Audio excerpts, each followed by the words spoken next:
So you want to be a DJ? My name is DJ Danny Dan, and welcome to my channel. I dropped a video not too long ago, and I got a lot of messages from friends of mine that were saying, it's very informative, very good, but you need to go in depth a little bit more on some certain subjects. And one of the subjects that people wanted to know a little bit more about, or that were telling me to kind of go a little bit more in depth, was more of the quinceañera and wedding DJs. So the quinceañera and wedding DJ, very professional type DJing, very professional surroundings, because you're dealing with an event that's going to be a memory for people's lives for a long, long time. And you want to make sure that your experience to them is the best that you can do, right? Wear a formal outfit. Wear a white shirt and a tie if you can. Some black slacks, some black dress shoes. You're not there to be the main event. And that's DJing 101 in a lot of scenarios, not just the wedding and quinceañera scenario. In a lot of scenarios that the DJ's in, you're not there to be the main event. Unless you're headlining, you're not there to be the main event. Your job is simply, in layman's terms, play the music. But it's how you play that music that sets you apart from other DJs. You can be the guy that just transitions from one song to the other. You can be the guy that, does mixes. You can be the guy that they remember having a great time with because you knew what songs to play at what time. Okay? Very important lesson to learn. Any type of DJing you do, if you're playing to the crowd, read your crowd. Learn your crowd. Make sure that you are understanding what's keeping them moving. And when you do find something that's making a move, don't overplay it. What I mean by that is, if you find a certain genre of music or a certain type of music that is getting them to dance, don't keep that going for 2 hours, because you're going to burn them out. And then once they go sit down, it's going to be twice as hard for you to get them back up. The trick to it, and I'm going to tell you right now, and nobody ever told me this, so a lot of this that I'm telling you are things that I learned. The trick to it is learning how to play just enough that when you slow it down, they sit down, they have a drink, whatever, they talk a little bit, and then as soon as you start picking it back up again, they get right back up and dance. That's the trick. And if you ever watch great DJs, they know how to do that. They know how to play. It's called playing the crowd. They know how to play the crowd. Okay? Club DJs are the best at it, or should be the best at it, because they're playing to crowds. If you're playing a backyard party, a birthday party, a get together, whatever, barbecue, whatever the case may be, to me, sometimes those are the hardest to DJ, because there's no rules. Everybody's pretty much getting loose and hanging out. You're going to get tons of people walking up and doing requests. And I'm going to get to requests in a minute. But you're going to get a lot of people that come up and do requests. You're going to get that drunk guy. I don't know how many times when I started out, people were bumping my equipment.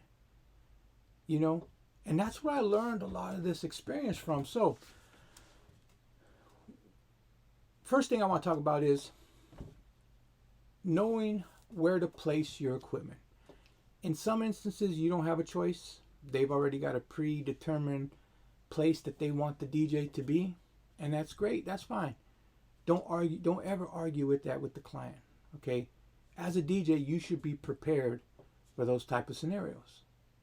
You should be prepared to be able to play on a stage if it causes you to, or on the ground, right next to the dance floor. You need to be prepared for that type of stuff. Okay? Now, how you handle it is up to you. I can't tell you what to do. I can't tell you all of that. You have to understand that from being there and experiencing it. Okay? Requests. Probably, I would say request is probably, depending what type of DJ you are, some DJs like them.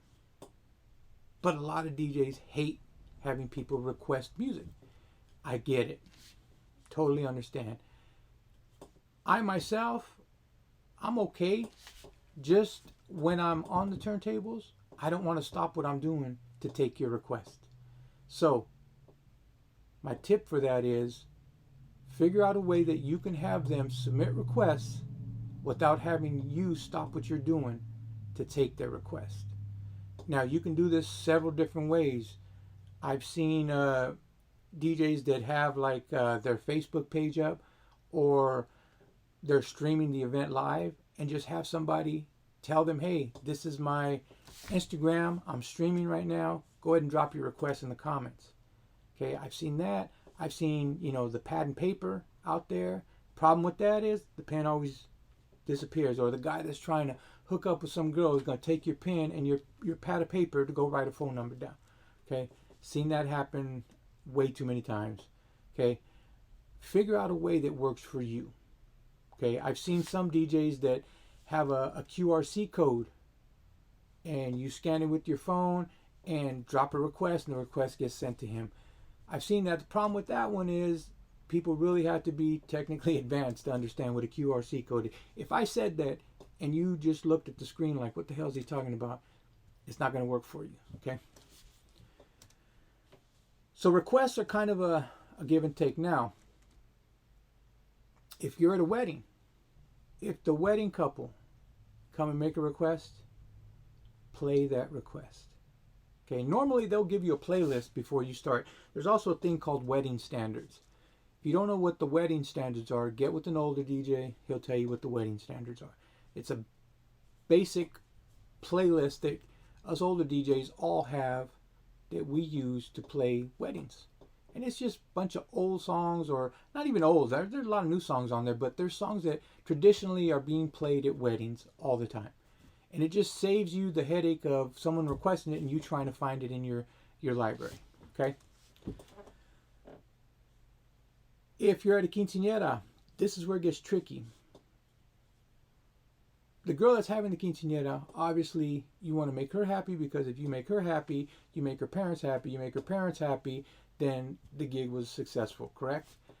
The problem is her friends, or her, the people in her quinceañera party are all going to hit you with songs. And quinceañeras are a little bit tougher because you're dealing with a younger crowd.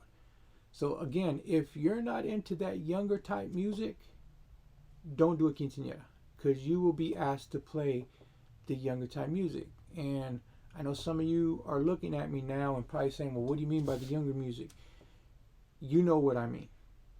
And I'm not going to get into the discussion of older music versus newer music. What do I like? What do you like? It doesn't matter. It doesn't matter what I like. It doesn't matter what you like. Because at that time when you're at a quinceañera, you're playing what they like.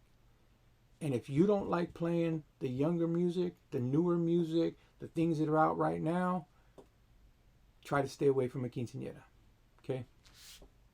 Now, another thing that I had brought up in that video that people were asking me about is people really want to know my